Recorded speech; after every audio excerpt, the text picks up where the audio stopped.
Bonjour à tous, Bonjour à tous, je suis Thierry Abalea, directeur technique de Fluo. je suis Florent Legal, je suis développeur full stack chez Fluo. Alors Fluo, c'est une start-up dans l'assurance. Chez Fluo, on est full JS, on a du Node côté serveur, on a des sites web en React JS, et côté mobile, on fait du React Native, d'où cette présentation, ce live coding. Donc là, on va développer une application iOS et Android en réutilisant nos compétences de développeur web. Ok, alors juste avant, on voudrait savoir que dans la salle, est-ce qu'on a des développeurs mobiles? Ok, est-ce qu'on a des développeurs web dans la salle? Il y en a pas mal aussi. Et est-ce qu'on a des développeurs qui font du React tous les jours? Ok, cool. Alors, donc au programme, on va parler brièvement de ce qu'est React Native. On va surtout faire du code, coder, et puis on vous donnera notre feedback sur l'utilisation de React Native pendant un an chez Fluo. Alors, React Native, Thierry, c'est quoi? Bah, c'est basé sur React.js dans le sens où on a les mêmes concepts que sur le framework web développé par Facebook. React Native, c'est également développé par Facebook. Par contre, ce ne sera pas du web. Ce n'est pas une web view que vous allez avoir au sein de votre application. C'est vraiment des composants natifs. C'est votre code JavaScript qui va piloter les composants natifs. Ça, c'est important. Donc, ce n'est pas comme Titanium, PhoneGap. Ionic. Voilà. Et en termes d'expérience développeur, vous allez voir qu'on a quelque chose de comparable à du web. Vous n'avez pas les temps d'attente que vous avez sur le mobile. Ok. Alors, ce que je propose, c'est qu'on développe une petite application. Donc, une petite application, par exemple, pour trouver le prénom d'un nouveau-né. Donc, c'est une application, il y a deux écrans. Deux écrans, un titre. Donc, sur le premier écran, là-haut, on a un titre. On a deux boutons avec le choix entre deux prénoms. Quand on appuie sur un des deux boutons, les prénoms changent. On a deux autres prénoms qu'on peut choisir. Et puis après, une fois qu'on vote pour plusieurs prénoms, et puis une fois qu'on a vu à peu près tous les prénoms, on peut appuyer sur Show My Favorite, et là on bascule sur un autre écran qui nous indique le prénom choisi. Et pourquoi cette app, Florent ? Pourquoi cette app? C'est simple, c'est pour choisir le prénom de mon enfant qui va naître en juillet. Ok, cool. Non. Ce qui est encore plus cool, c'est que le prénom de l'enfant sera connu à la fin de la session. Ok, on commence? Ouais, allez, let's place. Ok. Alors je te laisse commencer, Thierry. Ouais.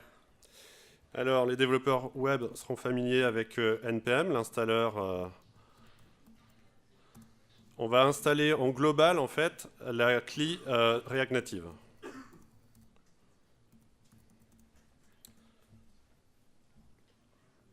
Ok, donc là j'ai accès à la CLI React Native qui va me permettre de bootstrapper en faisant init. Je mets le nom de mon projet, Newborn Namer. Et là, Florent. Et donc là, on passe la version de React Native à utiliser. Donc la version par défaut, c'est celle qui est sortie hier, c'est la 0.43. Et hier, en répétition, on a eu un petit souci sur la lib qui nous sert à faire les changements de la navigation. Du coup, on va rester sur la 0.42 qui est la version d'il y a 2 semaines. Et là, on voit que c'est un vrai projet JavaScript avec plein de dépendances. Donc là, il y a Jest, par exemple, on va pouvoir faire des tests. Ok. Ok, je me place dans le projet. Et donc là, si je comprends bien, si on tape React Native run-iOS, ça va lancer l'application sur iOS là. Ouais, on va lancer ça en tâche de fond parce que ça prend un peu de temps et on va pouvoir naviguer un peu sur le code en attendant que ça se lance. Ok. Alors là, juste pour afficher en tâche de fond, là... Ah oui, ça a trouvé tout seul le projet Xcode, et là, c'est en train de compiler le code Objective-C. Ok, c'est cool. Du coup, ah oui, alors le simulateur, dans cette résolution, il va falloir l'ajuster. Scale, donc on va se mettre en 50%. Voilà, le simulateur, il a une taille à peu près correcte. On va pouvoir aller dans Atom. Alors, donc ici, en fait, on a un projet JavaScript assez classique. Donc il y a un paquet de JSON. On voit qu'il y a deux dépendances de prod, React et React Native, donc dans les versions 15.4 et 0.42. On a quelques dépendances de test pour Jest, pour pouvoir faire des tests. Donc c'est assez pratique. Qu'est-ce qu'on a d'autre? On a donc ici une appli a priori Android avec un build.gradle, tout ce qu'il faut pour démarrer sur Android. Donc ça c'est assez commode. Et puis on va voir la iOS, c'est la même chose. C'est-à-dire là on a un projet complet iOS qu'on peut utiliser. Voilà, on a deux fichiers index.iOS et index.android. Et donc là, je suppose que si j'édite directement là le code, ça va pouvoir marcher. Donc on va essayer tout de suite. Welcome to Devoxx. Ah non, le hot loading, ça nous a changé tout de suite le libellé. C'est assez pratique. Alors, on a deux fichiers .android.iOS. Je sais pas si c'est une bonne idée de les garder. Bah, c'est bien si on veut faire du spécifique, par exemple pour une navigation et suivre les guiding lines.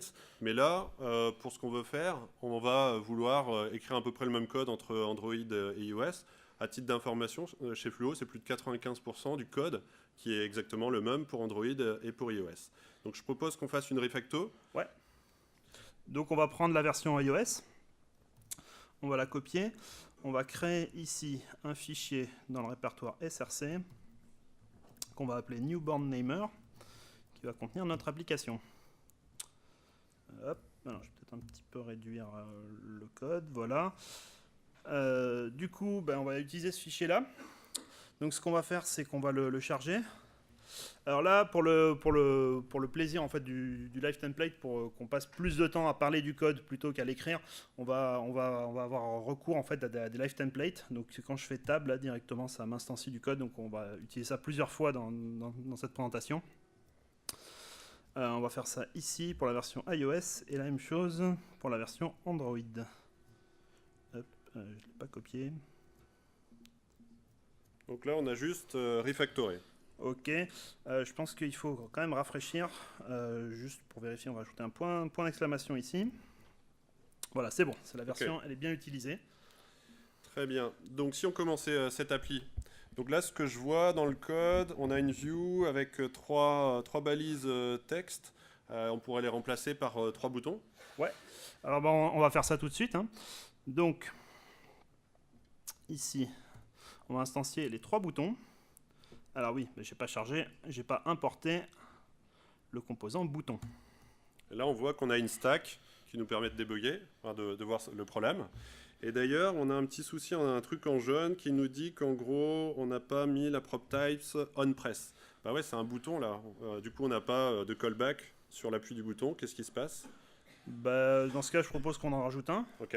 Donc, on va faire un on-press alert où on va afficher le prénom juste pour voir que ça marche. Hein, assez simple. On va faire la même chose ici pour l'autre prénom. Et on va faire la même chose en dessous avec favorite. Hop. Donc là, si j'appuie... Ah bah oui, j'ai pas importé alerte.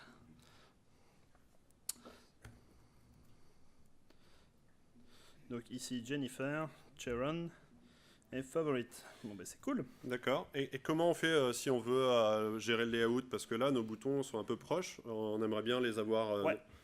Donc comment on fait pour le layout en React Native? Alors le layout en React Native, ça se fait en fait via des feuilles de style. C'est pas exactement du CSS. En fait sur toutes les vues. Donc le composant view ici, c'est un peu l'équivalent d'une div en CSS.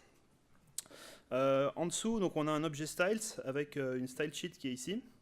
Donc là, on va supprimer ces 2 styles qui servent à rien, qui étaient utilisés précédemment, et on va juste garder le style container.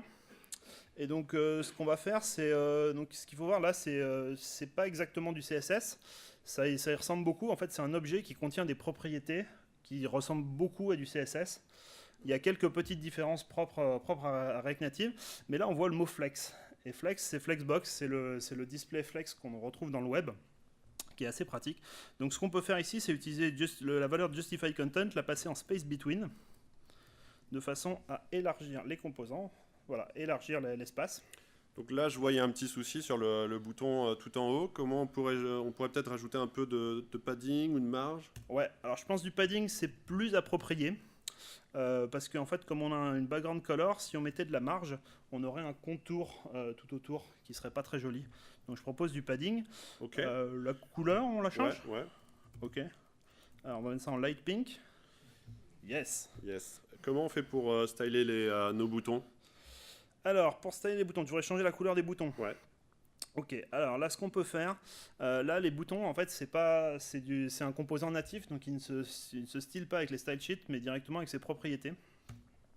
Donc ici on va mettre un color dark violet sur ce premier bouton, puis on va faire la même chose sur le deuxième.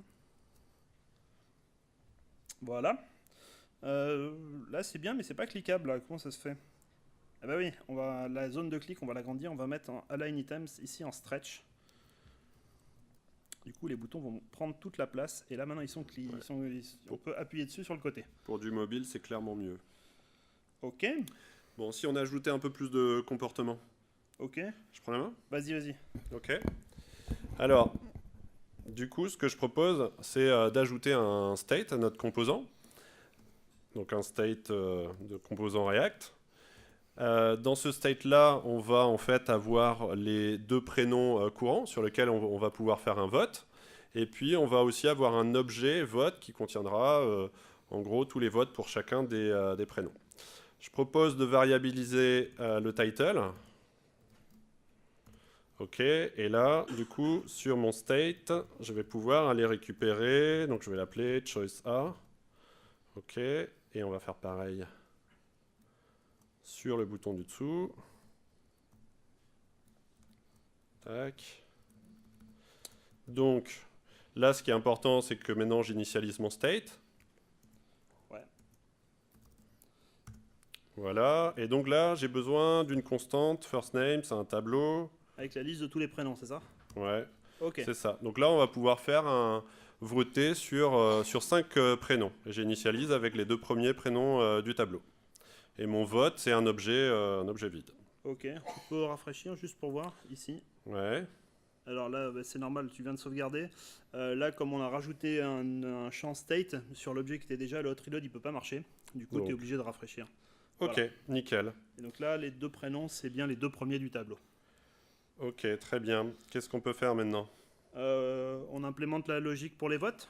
Donc on va rajouter un listener par exemple? Ouais. Listener sur les votes. Ok. Donc là, on a une méthode choose. Qu'est-ce qu'elle fait cette méthode? Alors cette méthode choose, elle appelle juste la fonction setState de React. Donc setState, là en fait c'est la version qui prend une fonction qui va modifier l'état. Donc en fait on lui passe une fonction qui prend l'état précédent et qui va renvoyer l'état futur. Donc là choose en fait ce qu'il faut faire c'est ici extraire l'objet vote du state via une extraction de propriété.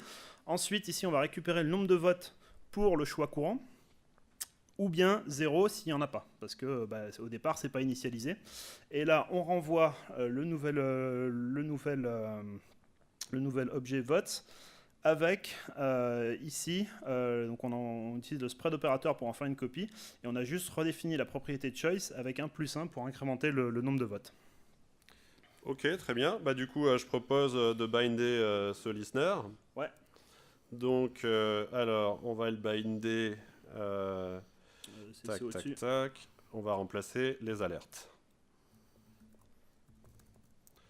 Donc, elle s'appelle choose. Et on va utiliser le state pour aller récupérer nos prénoms courants. Et on va faire la même chose, toujours pour le deuxième bouton. Tac. Ok. Alors, ce que je propose là, plutôt que d'afficher les votes sur le deuxième écran, ça prendra un peu de temps, histoire d'avoir une feedback loop assez courte, je propose en fait de faire un stringify des votes et de le faire l'afficher avec un alerte. Tac. Okay. Alors du coup, si je vote 2 fois pour Marie, 1 fois pour Lisa, et je fais show my favorite, donc on voit que j'ai bien les votes pris en compte. Okay. Du coup, il y a un truc qui manque là, c'est que dans la spec, si je me rappelle bien, on avait dit que lorsqu'on appuyait sur un des votes, on changeait les prénoms. Effectivement. Alors, on va retourner dans notre listener et je propose qu'ici, en fasse un shuffle. Donc, du coup, avec l'Audash, Ouais. je propose de faire un shuffle sur mon tableau et de prendre les 2 premiers éléments de mon tableau. Ok. Et ça va me donner 2 nouveaux prénoms. Ok. Alors il faut que tu installes l'Audash hein, parce que là, il n'est pas installé sur le projet. Effectivement. Alors, on peut utiliser... C'est celui-là. Voilà. Ok, on va utiliser Yarn. Yarn, c'est un tout petit peu, on va dire, npm en mieux. Au lieu de faire un npm install, je peux faire yarn add.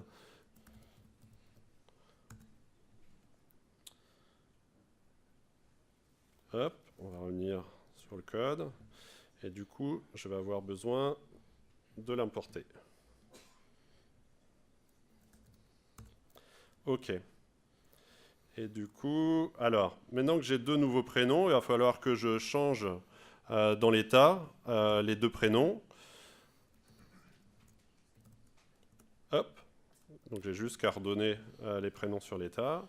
Ok. Et là, on est à peu près bon. On Tac. bascule sur simulateur. Du coup, là, si j'appuie sur Marie, ah ouais, ça change. Ok, bah c'est bien. Si on peut faire un show my favorite, comme ça on voit que Là, voilà, on a bien trois prénoms. Du coup, bah, je te propose qu'on implémente le second écran. Ok, donc on va implémenter le second écran. Donc ce qu'on peut faire pour ça, c'est utiliser une technologie qui va nous permettre de faire de la navigation. Donc dans React Native, il y en a plusieurs. Il y en a une qui est très simple, qui s'appelle React Navigation. Donc on va l'installer aussi avec Yarn. React-navigation.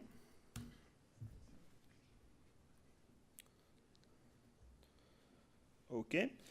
Et donc, ici, dans le code, on va l'importer. Donc, je vais l'importer juste en dessous de React Native. Alors, ce que je vais importer, c'est un composant qui s'appelle le Stack Navigator de React Navigation. Donc, le Stack Navigator, il permet de faire une navigation par pile, en fait, où on passe en fait d'une vue à l'autre en ajoutant une vue et en dépilant pour revenir. Du coup, qu'est-ce que ça implique comme changement? Avant, ici, on avait une seule classe qui nous servait pour toute l'application. Donc du coup, maintenant, ça va plus être le cas. On va avoir 2 classes. On va avoir le home screen ici. Et on va avoir ici, on va plus utiliser on va plus enregistrer directement notre composant, mais on va instancier le Stack Navigator. Donc on l'instancie comme ça. On lui file donc une route home avec un écran, le home screen. Et du coup... Donc là, la registrie, tu lui as donné en fait le Stack Navigator au lieu d'un composant screen. Voilà, exactement. Du coup, si on rafraîchit, on voit qu'on a un petit header qui apparaît en haut. Et comment est-ce qu'on fait pour ajouter un titre Alors pour ça, il faut qu'on ajoute ici des options de navigation. Donc ça, c'est l'API de React Navigation. C'est assez simple, il y a un titre, il y a un header et il y a ici une couleur pour le header. Donc c'est assez pratique. Alors le seul truc, c'est que l'autre reload là, il va pas marcher parce qu'on ajoute une propriété statique. Donc là, on est obligé de faire un reload complet. Et là, on a le titre de l'application qui est affiché. Ok, très bien. Bah, je te propose qu'on ajoute le second écran, hein, c'est le but. Ok. Alors pour ça, on va ajouter donc un second écran. Donc ça va s'appeler Result Screen. Donc pareil, c'est un composant React. Il y a des options de navigation. Donc on a un titre. Ici, on a un header d'à peu près de la même couleur. Pour l'instant, la vue, je la laisse comme ça. On l'implémentera, le render, on l'implémentera tout à l'heure. On va juste pouvoir rajouter notre route pour les résultats. Et donc là, maintenant, si je veux pouvoir faire le changement, ce que je te propose, c'est qu'on rajoute un listener pour changer d'écran. D'accord. Donc on fait une méthode done ici, qui récupère depuis les props une propriété navigation. Navigation, donc c'est l'API de React Navigation qui nous fournit ça, et dedans il y a une méthode navigate. Donc on va appeler cette méthode navigate avec comme premier paramètre l'écran vers lequel on veut naviguer. Donc ça, c'est la même chaîne que ce qu'on a ici. Et on va lui passer un objet avec tous les votes, comme ça, qui seront dépouillés dans le second écran. Donc c'est les paramètres pour le second écran. Voilà. Du coup, il n'y a plus qu'à l'utiliser. Ici, this.done. Donc ça, tu le mets sur le listener, le onPress de Show My Favorite. Ouais, j'ai oublié une parenthèse. Du coup, ici, si je vote Show My Favorite, on bascule sur l'autre écran avec un bouton Back qui nous permet de revenir. Je te propose qu'on affiche le résultat. Ouais. Donc on modifie ce compte écran. Comment on récupère du coup Alors là, c'est un petit peu compliqué. Du coup, ce qu'on va faire, c'est on va récupérer ça depuis les props. Donc on a toujours notre objet navigation. Il y a une propriété qui s'appelle state et une autre propriété qui s'appelle params. Et là, on a notre objet vote qu'on a passé en paramètres. Okay. C'est un petit peu compliqué, mais ça fait le job. Ensuite, comment on fait? Là, j'ai l'impression que tu t'es fait plaisir avec Lodash. Alors, on dirait une chaîne Lodash. Exactement. Donc tu prends les votes et tu obtiens les paires. Donc alors les paires avec Lodash, ça va donner en gros le nom de la propriété et la valeur. Voilà. Ça va donner une paire. Une paire avec le premier élément du tableau, ça va être le prénom. Le deuxième, c'est le nombre de votes. Max by, qu'est-ce que ça prend? Ça fait quoi ça? Alors max by, ça me donne sur en fait tout ce tableau. Ça va me donner la paire qui a le plus de nombre de votes via la fonction extracteur ici, où je prends le nom et ici je lui renvoie le nombre de votes. Ok. Et on a géré aussi le cas où on n'a pas fait de vote avec un tableau vide ici, ce qui nous permet ici de distinguer les deux cas. Donc là, si on essaie, on voit que pour l'instant c'est Lisa qui l'a emporté avec un seul vote. Du coup, peut-être qu'on peut le styler, ce champ résulte. Ok. Et donc là, ici, on va utiliser on va le styler pareil. Donc on a augmenté la police, on a mis une couleur, on l'a mis en gras, on l'a centré. C'est pas trop mal. Du coup, là maintenant, on n'a plus qu'à voter. Donc là, je vote complètement au hasard.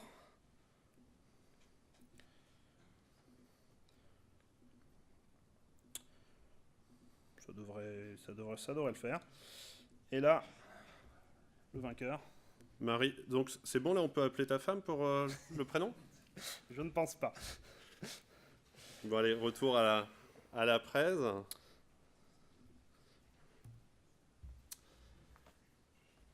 Donc du coup, React Native chez Fluo, on l'utilise maintenant depuis plus d'un an.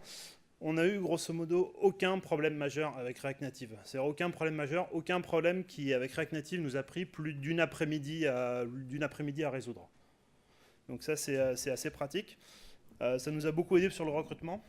Ouais, effectivement, sur le recrutement, de recruter des développeurs plutôt spécialisés Android, iOS, d'avoir des développeurs web. C'est quelque chose d'assez compliqué. Nous, à certains moments, on souhaite faire un focus uniquement sur les API ou sur la partie web, se dire que les développeurs Android et iOS vont être entre guillemets au chômage technique, c'est un souci. On souhaite aussi avoir des gens qui soient capables d'implémenter une feature sur l'ensemble, côté back et côté mobile, à la fois Android et iOS. Et bien ça, pour le recrutement, ça a été assez facile. On a recruté des gens qui voulaient faire du JavaScript et qui avaient aussi envie de faire du mobile, mais en termes de compétences, c'est quand même beaucoup plus simple et le onboarding s'est fait assez facilement, notamment pour des développeurs qui avaient déjà fait du React. La première journée, ils produisaient leurs premiers écrans React Native. Donc ça, c'est vraiment sympa. Il y a un aspect qui est aussi chouette, c'est au niveau de la mutualisation du code et des pratiques. Aujourd'hui, nous, on mutualise pas mal de code. Ce qu'il faut voir, c'est que tout ce qui fonctionne dans React fonctionne bien dans React Native. C'est-à-dire, par exemple, si vous utilisez un gestionnaire d'état comme Redux, ça fonctionne dans React Native. Donc, du coup, il y a moyen de partager des actions Redux et des actions et des réducteurs Redux entre un front-end et une application, un front-end web et une application mobile. Les pratiques, les bonnes pratiques React du web, elles sont aussi bonnes dans React Native. Nous, on va même assez loin où on réutilise même carrément des composants qui sont dans notre application mobile, qu'on met aussi dans notre back-office pour nos conseillers Fluo, de telle sorte à ce que les conseillers Fluo, dans leur back-office web, ils puissent voir directement ce que va rendre en fait quand ils saisissent des choses pour les clients Fluo, ils voient exactement comment ça va être présenté à l'utilisateur Fluo dans son application mobile. Alors, pour démarrer facilement, on vous conseille Create React Native App. C'est un peu l'équivalent pour React Web de Create React App. C'est pas ce qu'on a utilisé là. C'est sorti tout récemment, moins d'un mois. Là, ce qu'on vous a pas montré, c'est qu'on a installé Xcode avant. Si on avait fait de l'Android, on aurait installé Android Studio. Xcode, c'est plusieurs gigaoctets de tooling à installer. Là, avec Create React Native App, en gros, c'est npm install et c'est parti. Du coup, pour développer, c'est pas avec le simulateur parce qu'on n'aura pas installé Xcode. Vous avez votre téléphone Android et iOS, vous téléchargez une application générique. Depuis la console, vous avez en fait un QR code qui s'affiche. Vous le scannez et en fait, vous avez directement ce que vous voyez, ce qu'on voyait tout à l'heure sur le simulateur. Donc vraiment, en quelques minutes, vous êtes capable de faire ce qu'on vient de faire sans installer plein de tooling et ça marche sur Windows. Alors, c'est quand même, pour une application en prod, c'est pas forcément ce qui est recommandé parce qu'il y a une des limitations de ça, c'est qu'on peut utiliser absolument aucune librairie native. Donc nous, dans l'application Fluo, on a assez peu de code natif, mais on en a quand même. Notamment, on a utilisé une lib qui nous a permis de faire des gradients pour afficher des choses un petit peu plus jolies que des vues toutes simples. On a utilisé aussi des librairies de tracking dédiées au mobile parce qu'elles avaient des caractéristiques mobiles. Et c'est vrai que c'est quand même assez pratique. Merci à tous.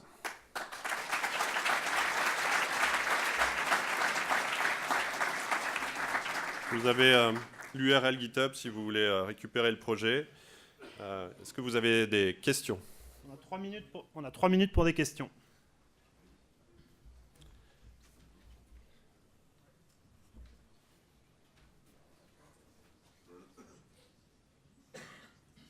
Est-ce que, du coup, pour l'accès, alors ce que j'ai cru comprendre sur la fin, pour l'accès aux librairies natives de l'OS du téléphone, il faut dupliquer le code entre Android et iOS, typiquement accéder à la caméra, à la géologue, ce genre de choses? Non. En fait, Facebook, dans le framework React Native, ils ont déjà encapsulé un certain nombre de choses qu'on accède avec une même interface, qu'on soit sur Android et iOS. Dans la mesure où c'est, on va dire, photo uniforme. Pour la photo, il y a besoin d'une lib à part. Ok. Mais sur certaines fonctions natives, on a quand même accès à parfois une interface commune, quoi. Ouais. Ok. Merci.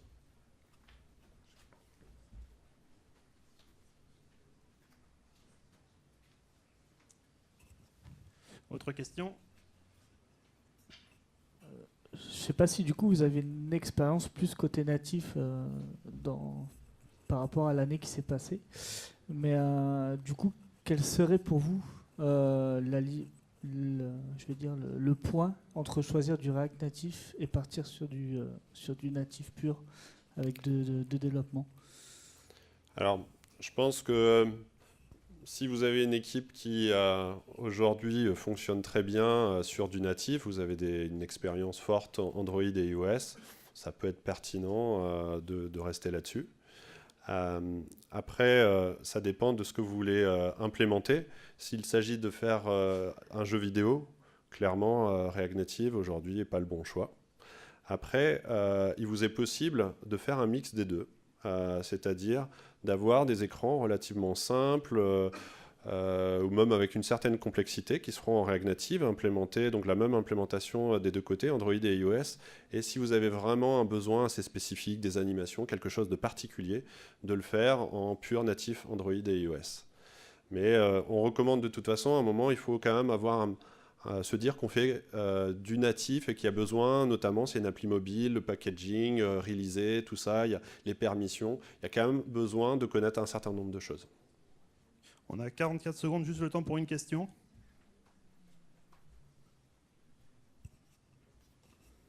Quid des animations et du storage cloud? Quid des animations? Donc, des animations, il y a un module pour ça qui s'appelle Animated. Par contre, le storage cloud, je vois pas tellement. Donc, Google Cloud.